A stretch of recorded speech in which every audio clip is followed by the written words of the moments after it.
Hi, everyone. Welcome to today's Facebook Live. I'm Kathy Fromme, educator with SVP Worldwide. Today, we're on the Husqvarna Viking channel, and we're going to do some Christmas in July. Some quick projects, some things that you can do, honestly, for many seasons. You could even use these ideas for other holidays or for birthdays or just general decorating. So I hope you enjoy it. Today in the background, we have Meredith helping. She'll be fielding questions over to me, so please do ask questions. And remember, don't click on any links other than if they are provided by Meredith in the comments. So we don't want you to get any spam or anything. We try very hard to keep all of that out of our lives. So let me think. One other housekeeping thing I was going to do, and that was to remind you that this is recorded. And you'll be able to come back if you're not able to join us live. Sorry, but welcome anyway. Many times we don't have time to see things when they're actually running live, so you can come back and watch the recordings. They're always available on YouTube after we broadcast. They will be on Facebook for a limited time, and then they move over to YouTube. So, all righty. Let's get started with our first project of the day. I'll switch cameras in just a minute, but I think you'll be able to see it better if I bring it up close on this camera. We're going to make a fabric chain. So how many of you remember in grade school, elementary school, making construction paper chains, right? You probably did it to decorate your classroom for holidays or maybe even birthdays or whatever. Well, we can do the same thing with our machines. Now, I am showing you everything on a serger today.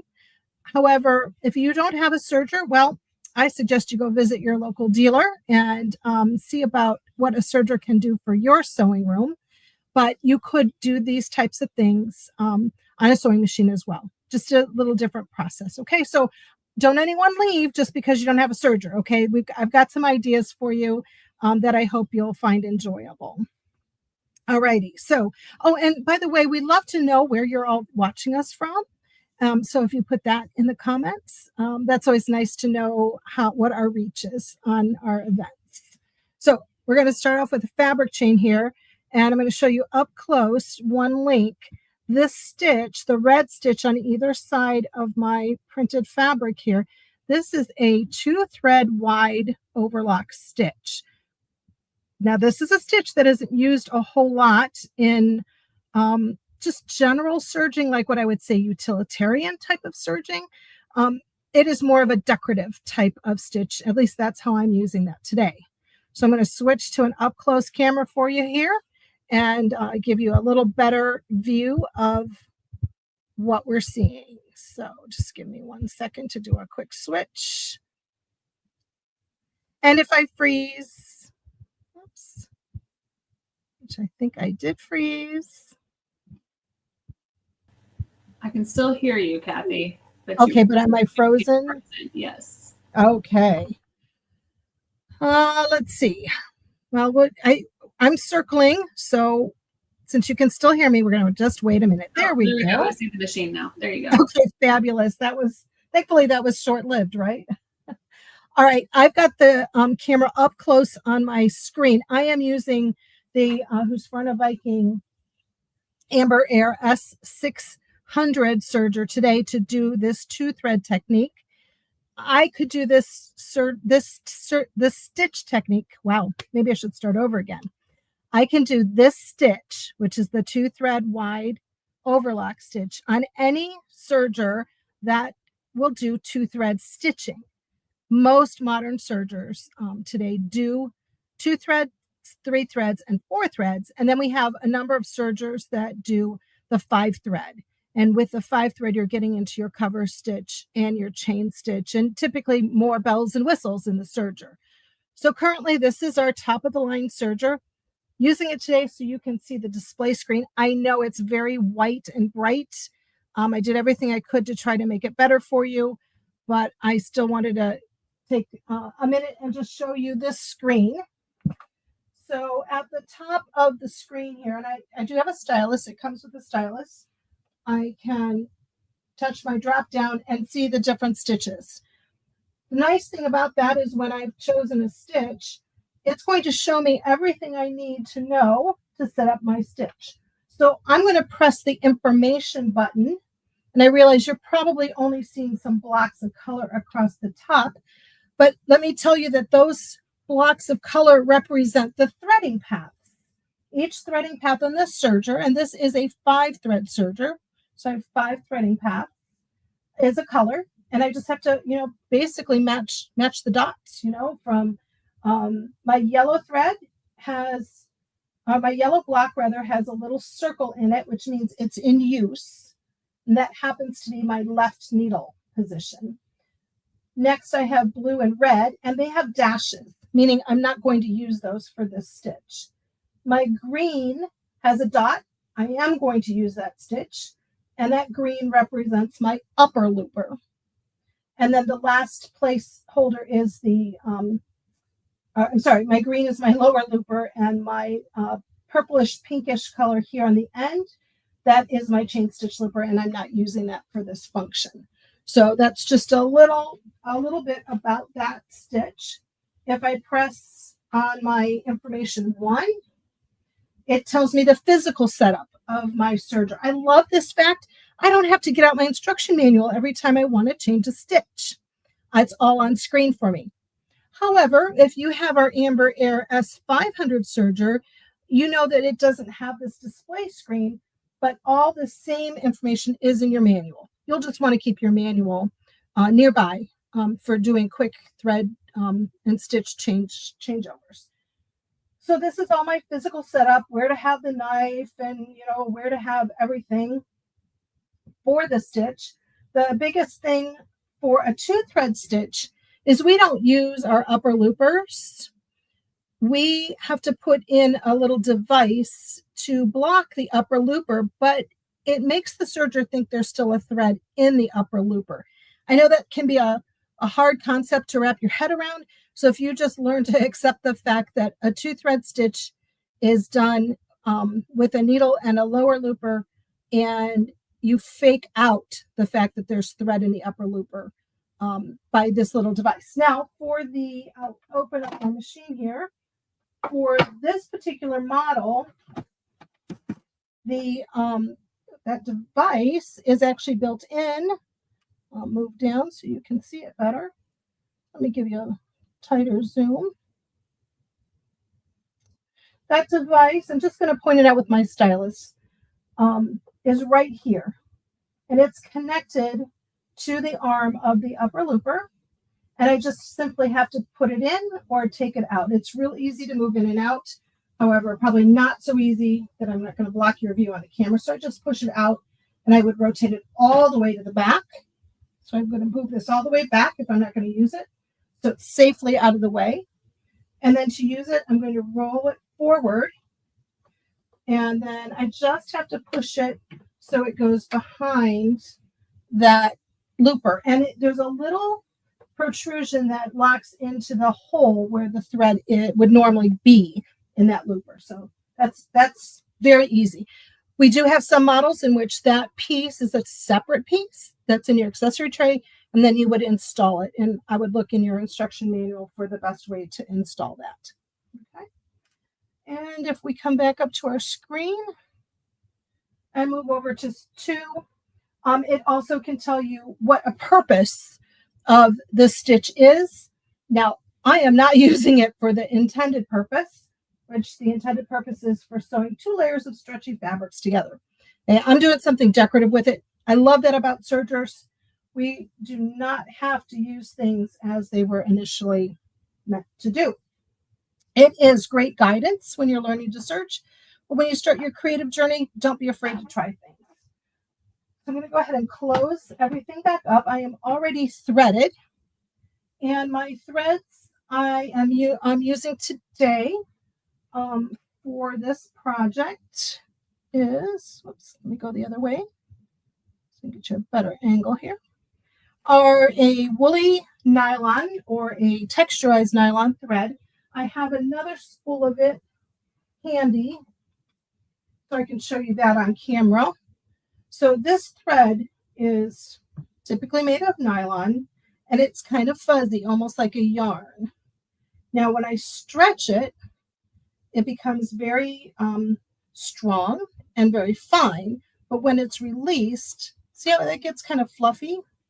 That helps to fill in the gaps. It makes a very nice look for a lot of decorative serger stitches. The other place that this type of thread, this texturized nylon, works great in is when you are constructing items for babies. It's very soft and gentle to the skin, or for lingerie or swimwear or other types of stretchy knits. Because it has so much stretch in the thread itself, it really resists breaking. So it is a decorative thread for sure, but it's also can be used in a utilitarian type of fashion. So I love when you have something you can use in more than one way. And it comes in a nice assortment of colors. I have gold on my serger today that I'm going to be using. And my other thread in my needle is a matching rayon, a polyester rayon, something I've used on my embroidery machine. And I'm just going to use that on my serger today. It's perfectly fine to do that. I could have used sewing thread if I'd had the right color, but honestly, I have way more colors of thread in embroidery thread than sewing thread. So we're just going to go with that thread today. Now, we are going to talk about how we get ready for our strips, how we're going to build our strips. I'm just going to move you over a little bit. Hey, Meredith, any questions so far or comments that I need to answer? Nothing so far. Okay, great. All right. So now I'm going to talk to you all about how I came up with how I'm going to do the process to get to ready to serge. Okay. I took a two-sided fusible product. So it can be whatever your favorite two-sided product is. Mine, I have a bunch of on a roll that has a paper release on it. So it has and this is already separated. It has a slick side and then another paper side, and the webbing is on the one side. So it's also a tacky product, meaning it sticks without ironing the first time around. So here's a strip I cut. Now, I worked with a bigger square, but I made a smaller square to demo with because I don't have a lot of space to show you how this all came together. We temporarily move these down here for you. So I took a square of fabric. You need two fabrics. This is self-faced. I have a thread here that's wiggly. Let's get that thread out of the way. There we go.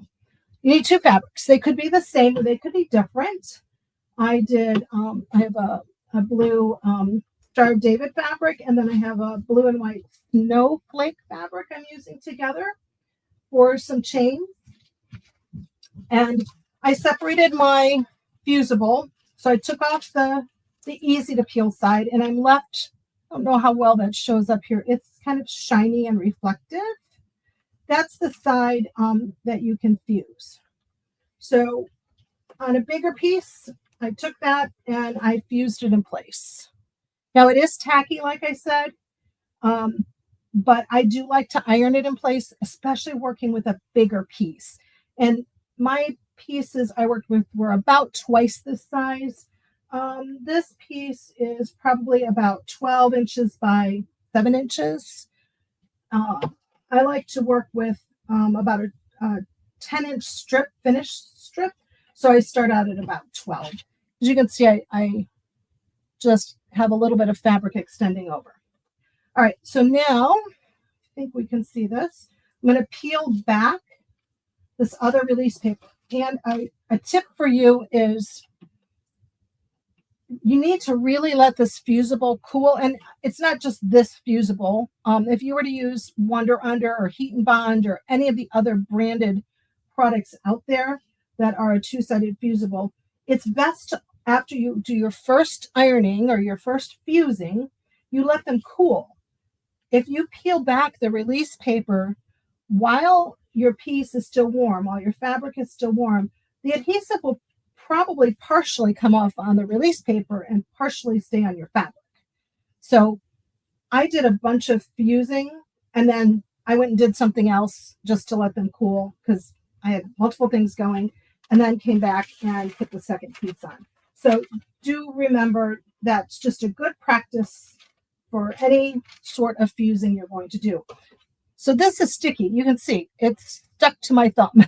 It's nice and sticky, which is good. It allows it to be repositionable.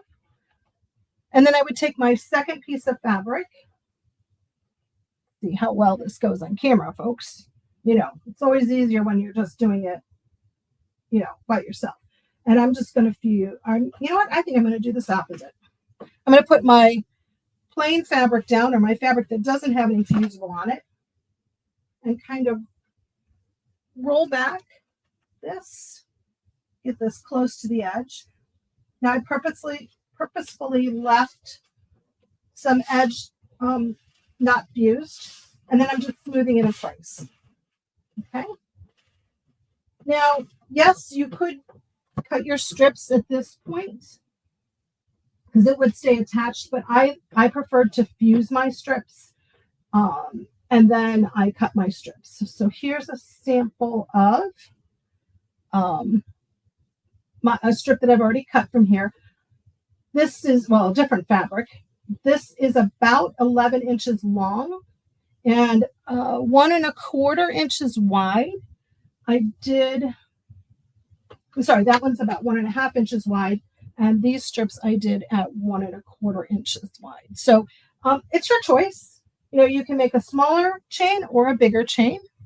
And, you know, there's always something that happens to us educators when we're live. And I just dropped the rest of my strips. So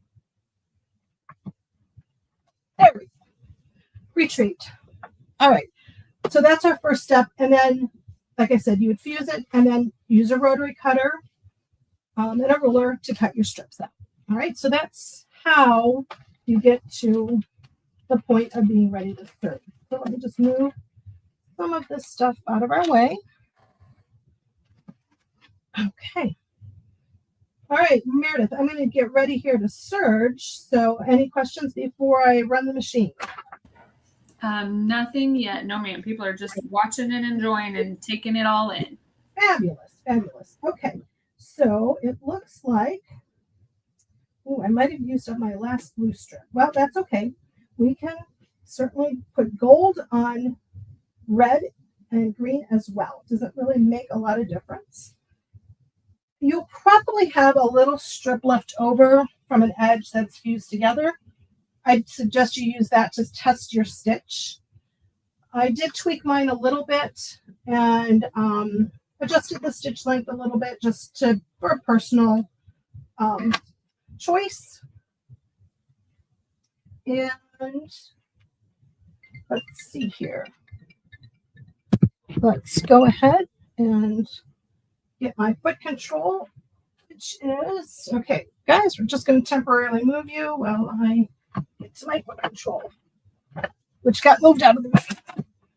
And we'll get you focused back on more at the needle. There we go. Is that a good view of the needle, Meredith? Yes, that looks great. Okay, so I'm already threaded and I did test it earlier. Let me put my thread catcher back in place. There we go. We'll save the vacuum later on. For serging, grab my stylus to point this out. I'm going to run my fabric edge right along the outside of the metal of the stitch plate here. Now, I'm not sitting in front of my serger, so I may end up serging a little crooked for you all, but you'll understand, I'm sure. I'm only going to cut off little bits of thread. So let's go ahead and get this started. Oops. Oh, I broke my own cardinal rule and didn't hold on to my tail. So let me get that corrected.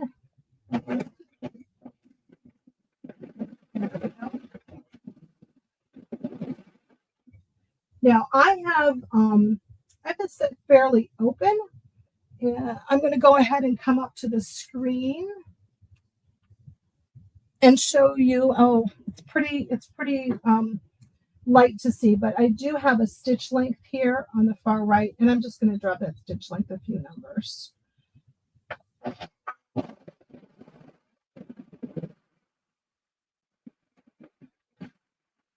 we go. And I bring it back to where the action's actually happening. There we go.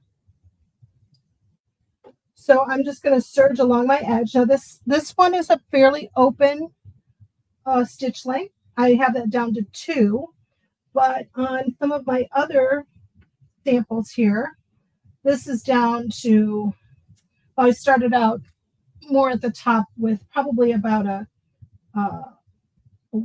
maybe like a 1.2, and then got it down to about 7 to make it very tight and very smooth. Almost looks like a ribbon that's been banded onto there.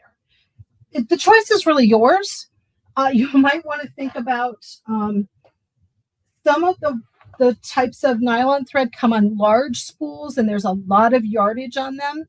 Other spools don't have nearly as much yardage on them, so you might keep that just in mind to know if you only have one spool of it, you might not have enough to finish if you do a super tight look, depending on how many yards of chain you'd like to make. Okay. In my case, I always buy at least 2 spools, especially if they're small, maybe even 3, just so I have them. And, I keep my thread stored in a plastic box so that it doesn't get deteriorated from dust and sunlight and overhead light and things like that. So ideally, what you're going to do is I stitched all the way down. Oops, here's the one I did. I did down one side, and then I turned around and I did the other side, and I just sort of chain piece these together. So let me do this side and show you what I mean with that. Again, I'm going to hold that thread tail just to get it started.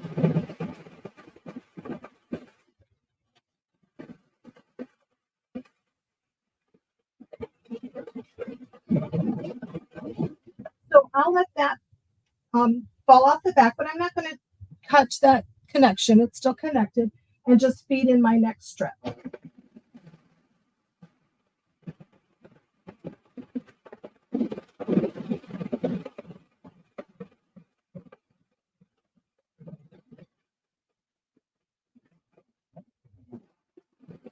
Now, after I've done all of my strips on one side, I just left a little bit longer of a tail, still keeping it connected, and then turned around and fed it in the other way.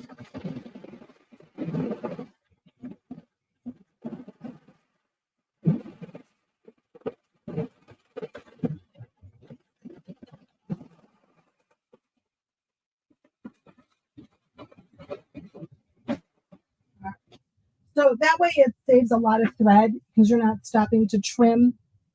Every time you just will end up with like a loop of thread. Okay. So have my big long chain, and now we're ready to do the next step. So I'm going to bring back my blue and white pieces here. And to finish off the end, I have one going the wrong direction. Here we go. And I have crazy loose threads going. There we are. So you can see that I serged off one edge of my strips, but I left the other edge unserged.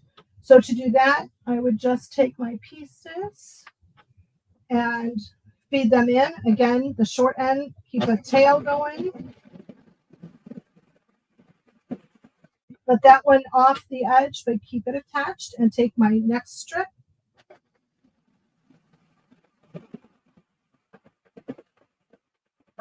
All right, and again, do the whole set of chains, however many you're going to make at a time. I did mine in increments of like 10, just to have a round number going. All right, now there's no need to finish this other end because it's going to be overlapped. Give you a little bit more viewing space here and bring up my finished chain here so you can see.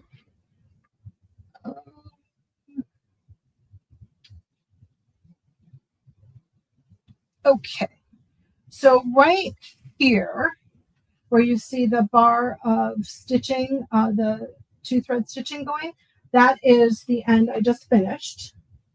So I take one of my serger strips. Of course, I picked up the one with a lot of threads yet on it. Okay, that's this end, and the other end is raw yet. So I'm going to flip this chain inside so you can see that is a raw edge right here. Okay. Honestly, there's no real need to finish this edge because one, it's glued together. It's fused together with our fusible web. It's not going to fray out. And two, this is not something I'm going to wash. If it gets, something spilled on it or whatever, I might try to spot wash it or, spot clean it.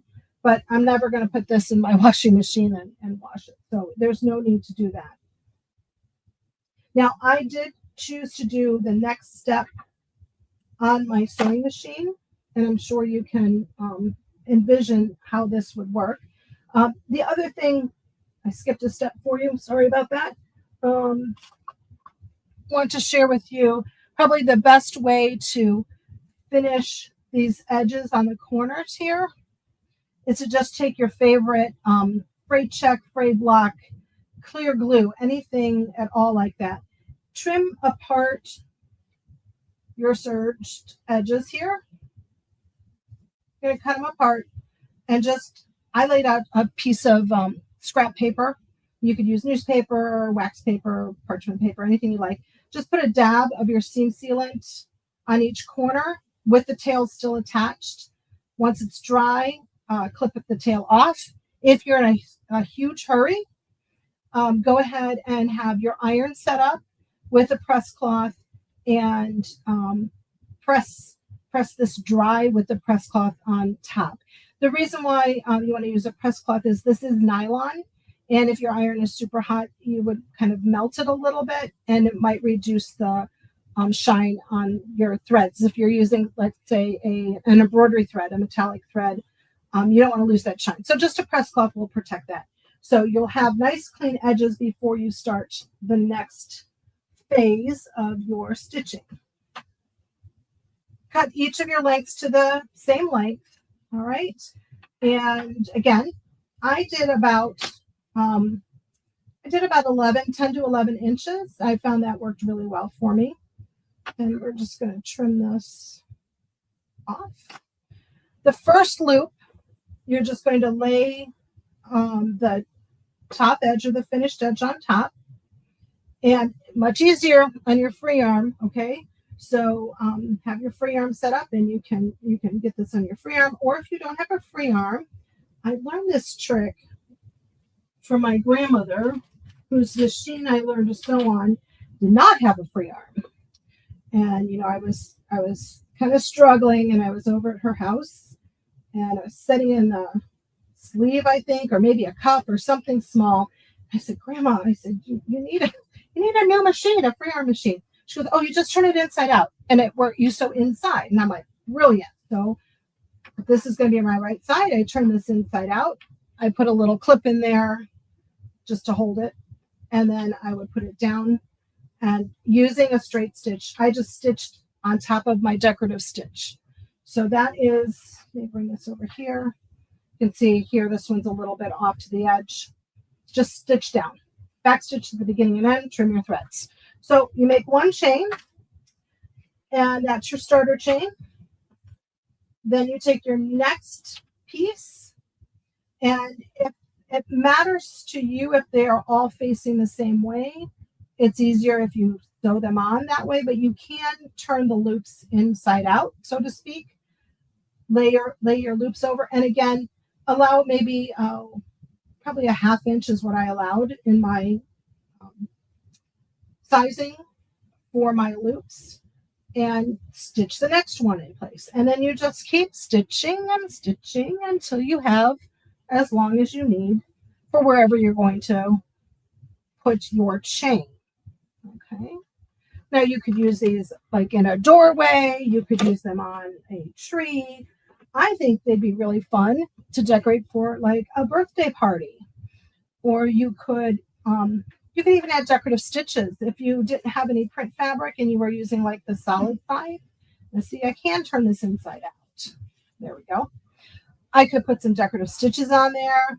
If I was making it for a special event that was like significant and I wanted to put names or a date on, before I put my pieces together, I might stitch one of them with the date and the name. Let's say it's an anniversary party or a birthday party or whatever. And that way I have a little memento of that party. Okay. All right. So that's our first. Kathy, would you repeat? I don't know if it was just me or if anybody else. It cut out just a little bit on when you were talking about when to add in the little wording and things like that. It sort of cut out a little bit. So I don't know if you just want to repeat that a little bit again. Sure. Let me come back to you guys. Maybe. Get my webcam. Okay. So maybe we're not going to switch back to me, which is okay. I was going to say it's still on your serger right now. Yeah, and it's twirling again, but you can hear me. Oh, there I am. Yes. Yes. So when to add the second piece, is that correct, Meredith? When to add in, like if you wanted to personalize it and add in any words or things like that. So sorry. No, you're good. So I would probably take a strip. That's the thing with sergers, you have thread everywhere, right? I would probably take my strip and at this point decorate it. If I was concerned about it coming through on the other side, which I really honestly wouldn't, let's say this is my right side that I want seen. I don't care that the writing is going to be on the inside of the chain, the back side. I would do it before I run it through my serger, just in case I, spell something wrong or, whatever. I would do it while it's still flat, then put it through the serger to do it. But there's no reason why you couldn't do it if you already had the edges on it. Just do it before you roll it up and stitch it. Okay. Because this is going to be a little bit harder to put any sort of, name and address or name and date, whatever on it. Okay. All right. So what do you guys think of this idea? Something you could do for lots of different holidays, right? I remember making paper chains for all kinds of things in elementary school. I honestly think it was a great way teachers had to keep little kids out of trouble, right? Okay, any questions?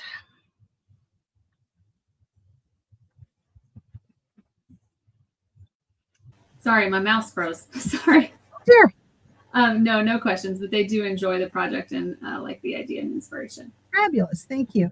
So I know both Meredith and I, we live in opposite sides of the country, but I think we're both experiencing a little bit of a heat wave. So maybe it's the heat that our computers are like, what are you doing here, folks? So, all righty. So next thing I'm going to show you is using some simple materials to make a decorative tree. All right.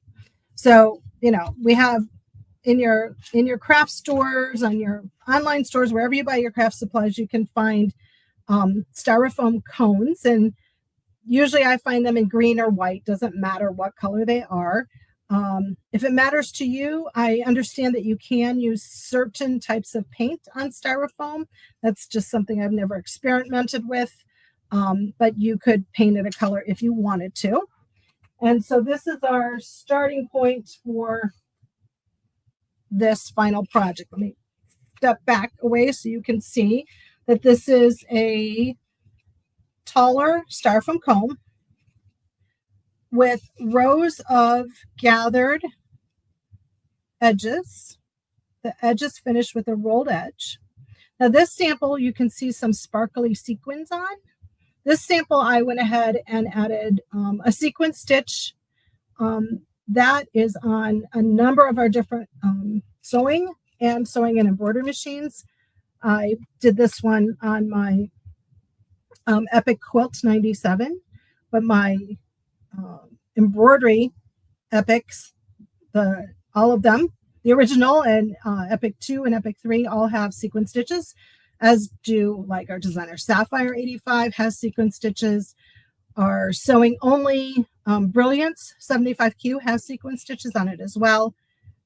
So there's a lot of stitches you can get out there, different stitches. Don't have to use a sequin stitch by any means. You could use some of our bigger decorative stitches, perhaps like an omni motion stitch might be nice. I know we have a snowflake and we have some gifts. So you could do a row of, all kinds of stitching. You could also write a message on your ruffles. You could do a phrase, peace on earth, happy holidays, Merry Christmas, whatever it is that you would like.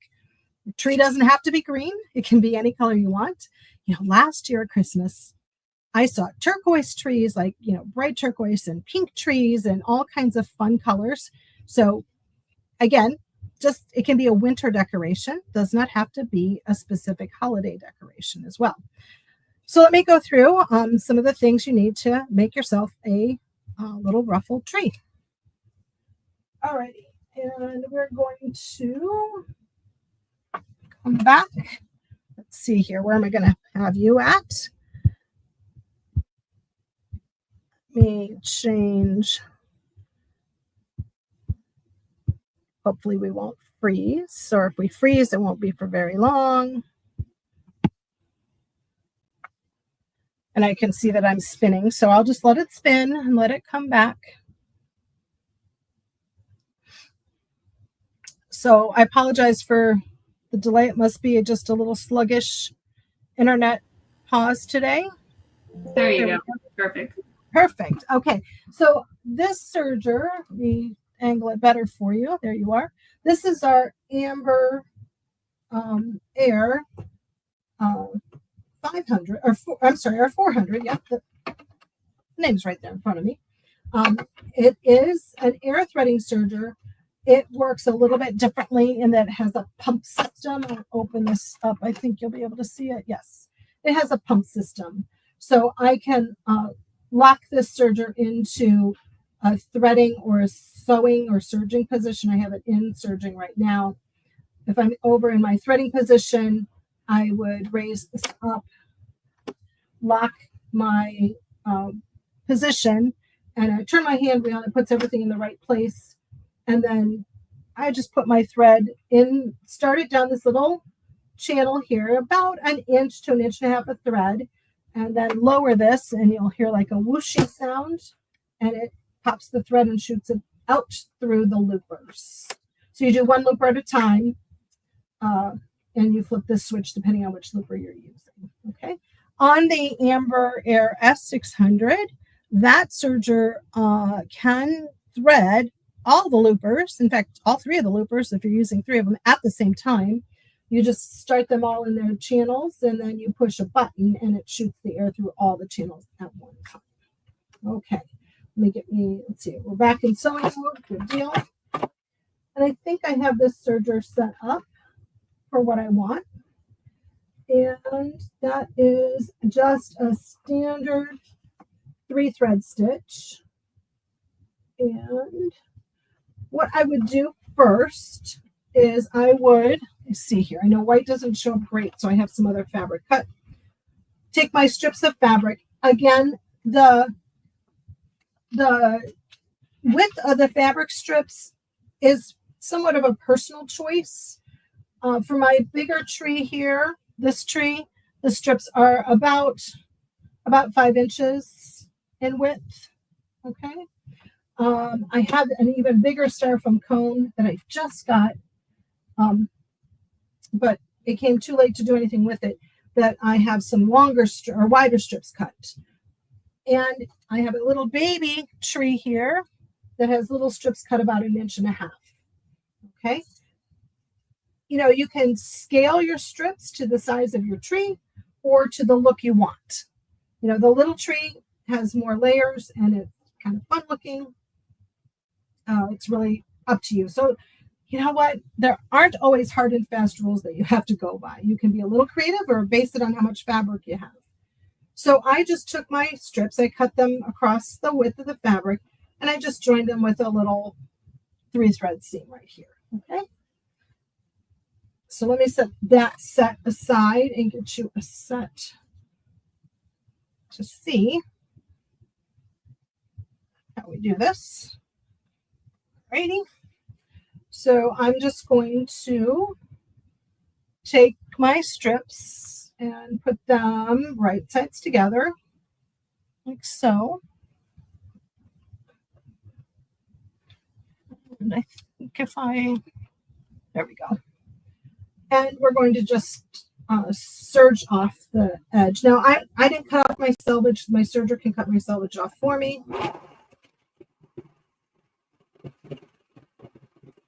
I have this serger just set up on a 3-thread narrow stitch right now, just a seam.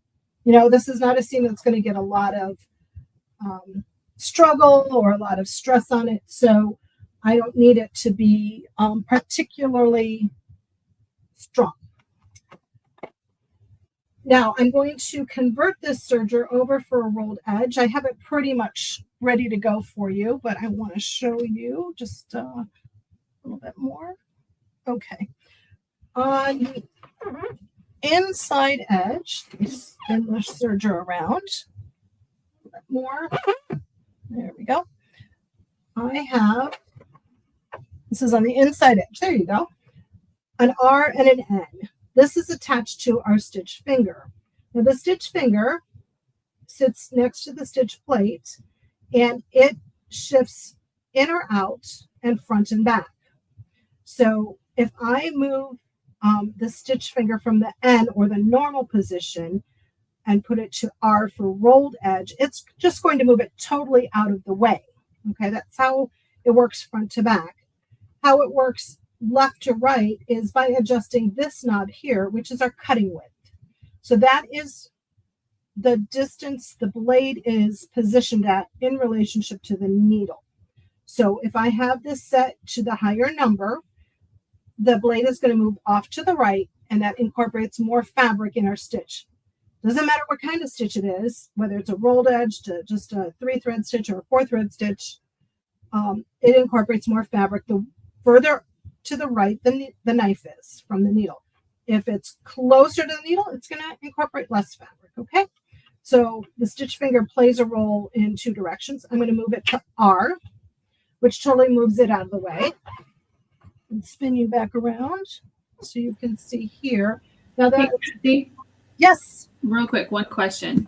Somebody said, I've always wondered why on some sergers are the needles on an angle? That's a really good question. The needles, I think almost every serger I've ever owned are at some sort of an angle.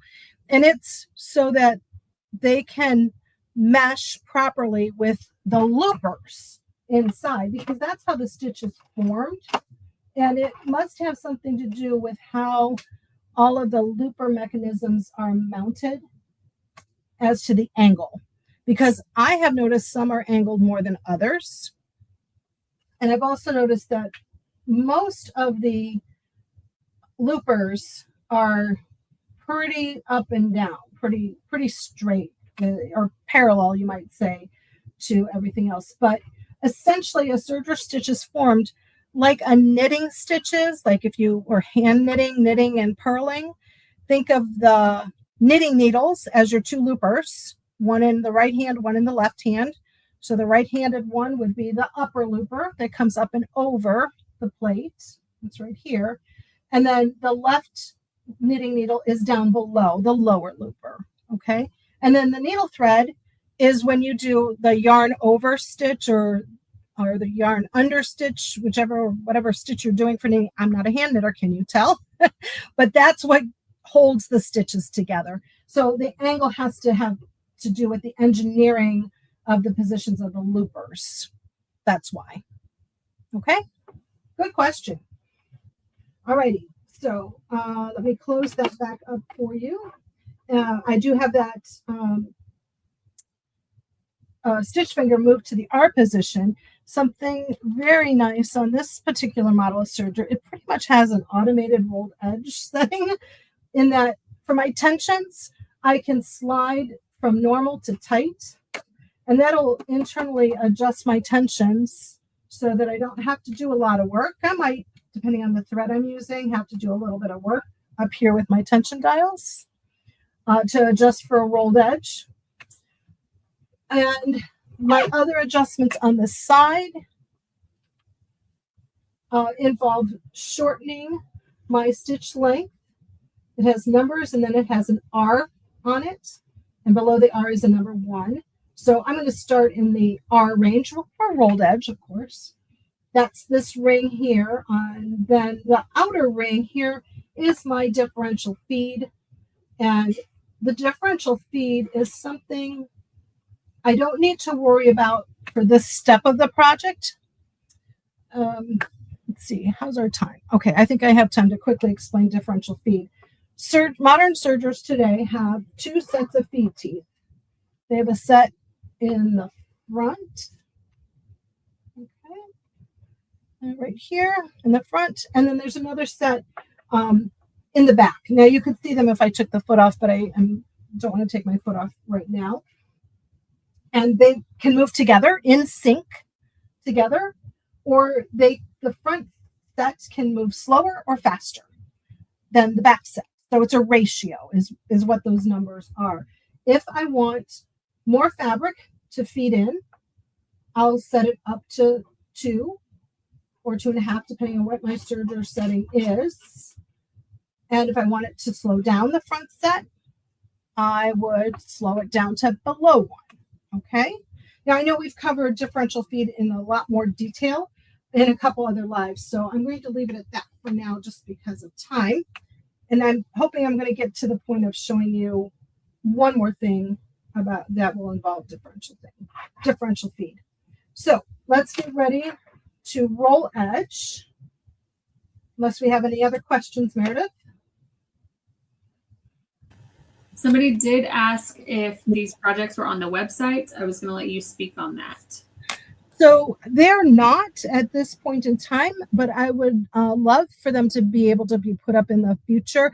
I know we're doing some realignment of our projects and things. So I'll have to communicate that with the person in charge and say, hey, is this something we can put up once they've done all the background work for our website? So that'd be great to have them up there for you guys. So love to do that for you. Okay, so rolled edge. I'm going to lower my presser foot. I think you're able to see. I want you to be able to see as it comes out too. And I'm just going to, again, cut off a little bit on the edge. You always get a cleaner stitch if you cut off a little bit. And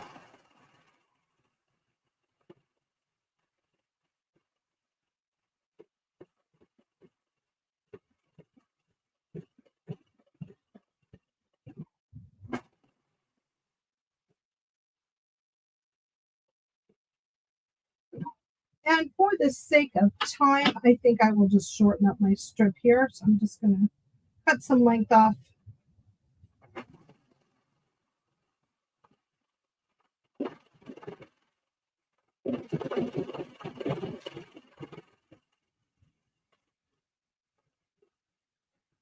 All right. And we now have a strip of fabric that has a rolled edge on it. Okay. So that's our hem edge. It would be at this point, if you wanted to add decorative stitches from your sewing machine, that I would suggest that you add the decorative stitches now, because you would know where the bottom of your ruffle was going to be. Okay, this is the unfinished edge is your top. So you'd want your decorative stitches to show. So you'd want them, I'd say from the middle downward is where you'd want to position those. Okay. All righty. Now, while I was talking, I just did a little changing around here of my settings. I put my stitch finger back in place, and I'm going to move that knife out a little bit more. There we go. And I did increase my stitch length on my machine, as well as set the differential feed to 2. So that means that the front set of feed teeth are going to move faster than the back set of feed teeth. I'll just clear a chain there for you first. What that's going to do, it's going to force fabric to feed in at a faster rate. I also am going to tighten up my needle tension a little bit. Maybe I'm going to go from about 3 to 5. And this is going to gather. Now, there's a lot of different ways to gather, and this is just one of them. Let me go ahead and get started here. You can feel it on the serger, just how fast that wants to gather in on me. It's like taking off. It's like a jackrabbit. I'm going to also put my finger behind my foot to let it pile up.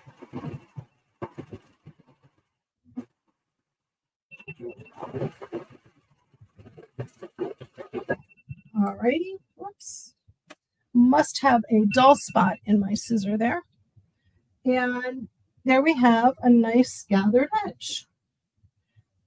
There are a lot of ways to gather on a serger. And whoops, I'm going the wrong way here for you guys. There we go. Let's see if I can get this balanced for you. This is one way. And it's an adjustable way, meaning I can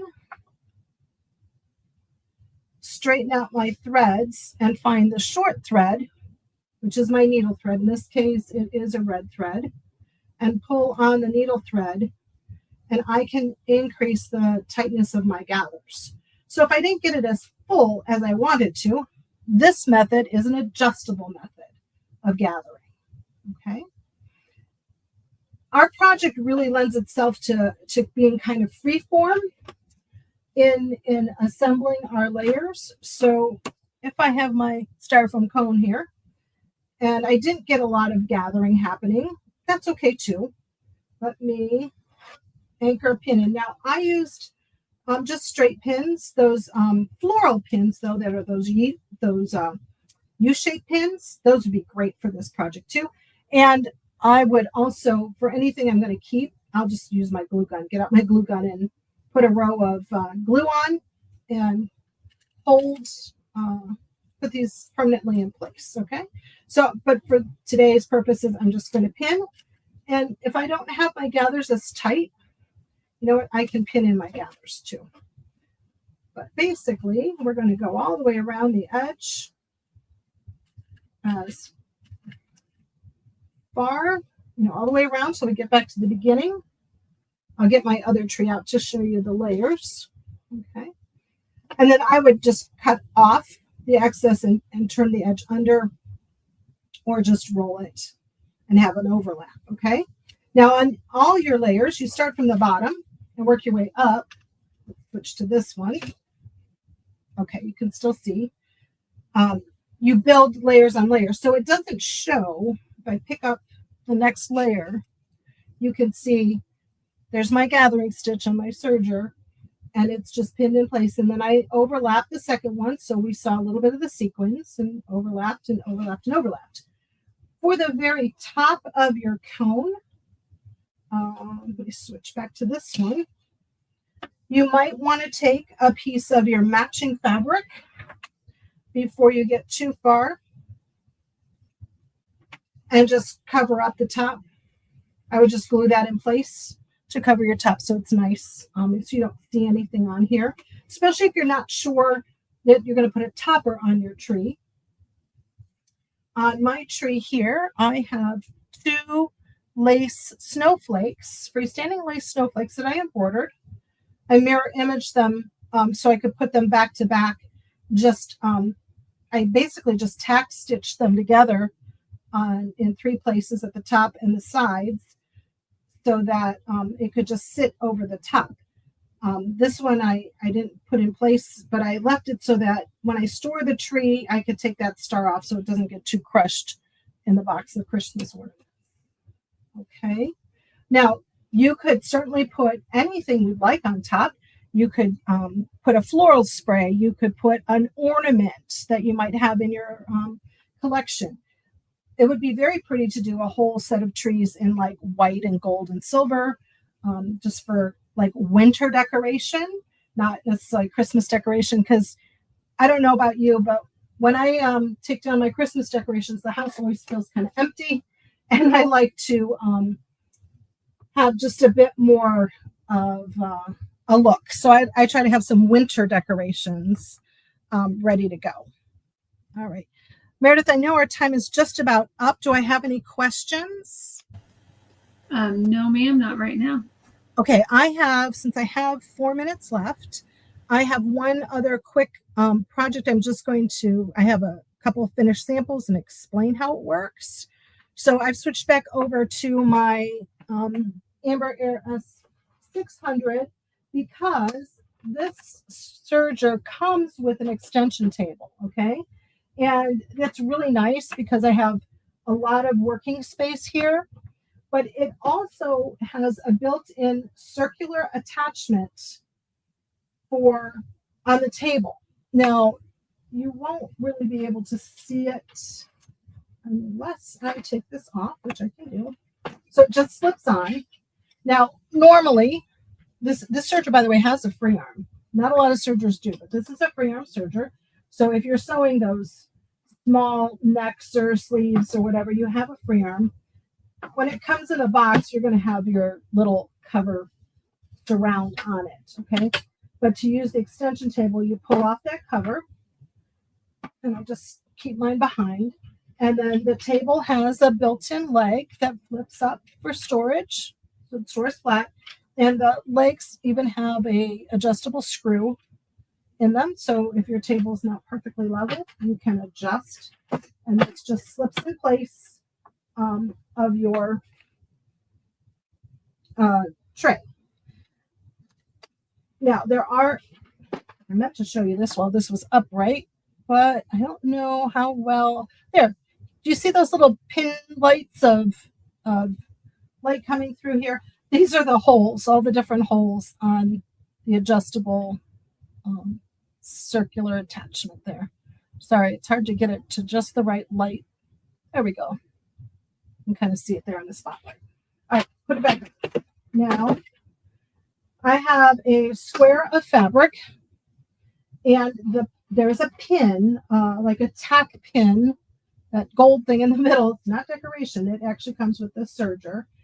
And I checked this one out earlier. This is a 12-inch square. I'm looking at my notes here. And for a 12-inch square, I have figured out I like to put this pin in the 6th hole from the right. So 6th hole from the needle. It has a tie tack end to it. So I'm going to count 1, 2, 3, 4, 5, 6. And I already had my pin in the center of my square. So I folded my square in fourths and found the center. All right. So now, I know some of you probably have circular attachments for the sewing machine, and you could certainly do this. You may also have other extension tables for your sewing machines that have holes in it to do a similar thing. But now I can take a square of fabric. It's got a little bit bigger than what I need it to be. And I can serge around with a rolled edge and make another little Christmas decoration. So we're coming up to the point here where I have cut out a little edge. I've kind of notched out a piece of fabric. Let me cut the rest of this out for you. And this really helps to get yourself started when you're doing this edge.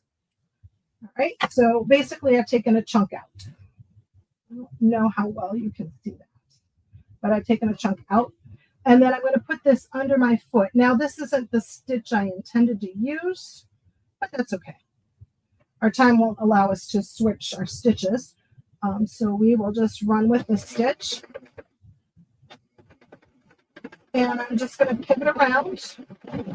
I'm trimming off all the excess. I'm kind of using my hand also as a pivot point to keep things flat.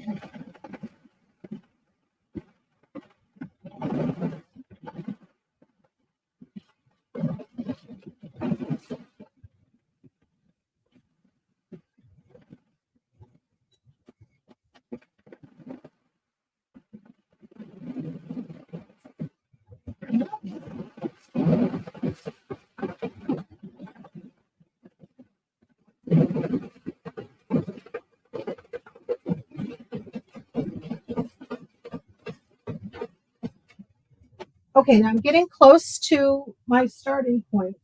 And so this is where I'm just going to watch. This is what is helpful to have this notch already removed here. I should line up pretty close to my start point. And I'm just going to continue to serge right over top of the existing threads. And then I'm going to veer off. So I wanted to explain that while you could still hear me over the serger. So let's go ahead and do that.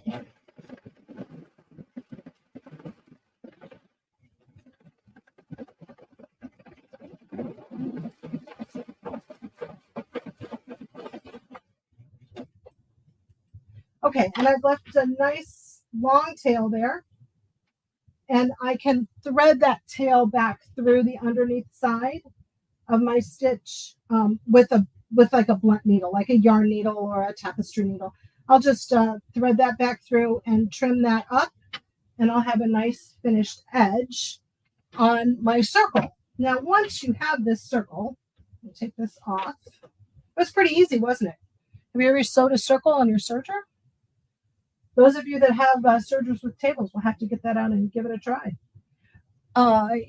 This is a print that's pretty similar on both sides, and I folded it so it looks like a little tree. I have to get further back for you to see it. There you go. Okay. I have my blue ones because, your decor you may not want, red and green. You may want blue or purple or pink or whatever. Different size circles will yield different size results. And if you don't want to do a tree, you don't have to fold a circle in a tree. This one is done with a rolled edge, so it's a tighter edge. So I would just fray check that corner and then trim it off when it's dry. But you could take a circle and just kind of go across the middle and gather it up. And then you could make a napkin ring, or you could, if you have a napkin ring, you could use the same process for making the chains for the tree, but make a napkin ring out of that. And you could have like a little bow. You could fluff this up on your table setting. You could make it very pretty. Some people are more talented at tablescapes than others, but there's a lot of different things that you could do with that. So that was our quick little bonus project here. I'm going to come back to you. And if we freeze again, I'll be back just as soon as we unfreeze. And I see I'm twirling there, Meredith. So yes, I can still hear you. You're good though. It should be switching over. So any last minute question?